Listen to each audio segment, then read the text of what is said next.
Yang ni aku beli.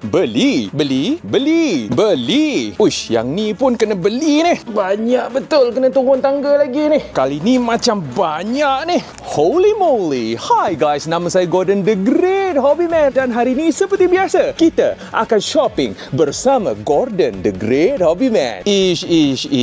Yang ni aku belum ada lagi ni. Master Grade Zico. Aku kena ada ni. Mega size model aku belum ada lagi ni. Kena beli ni. Yang ni rare tak rare? Harga pun tak mahal. RM70 je. Ni kena beli ni. Ini yang akan membahayakan dompet aku ni. Ni pun aku belum ada. Beli. Ui guys, korang minat barang vintage ke tidak ni?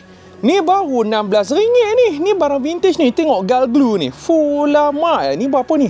RM16 guys. Siapa yang nak join game blaster berkuasa tinggi ya, Nexus Pro pun ada jual kat sini dengan harga yang munasabah. 120 je. Banyak betul kena turun tangga lagi ni. Untuk Figuarts Zero ni kita akan bawa balik satu Trafalgar Law. Kita akan bawa balik Naruto sebab kita dah ada Boruto ni. So kita nak beli satu Naruto yang ni. Dan yang paling penting sekali, yang ni mesti kita kena bawa balik adalah Kozuki Momonosuke bentuk naga, sebab dia punya details naga tu memang nampak sangat cantik. Dan yang paling penting sekali, dia punya kotak dan saiznya memang sangat besar. Memang sangat-sangat besar. Kalau nak display pun nampak gempak ni. Alamak, kali ni macam banyak ni. Aduh, habislah dompet aku ni.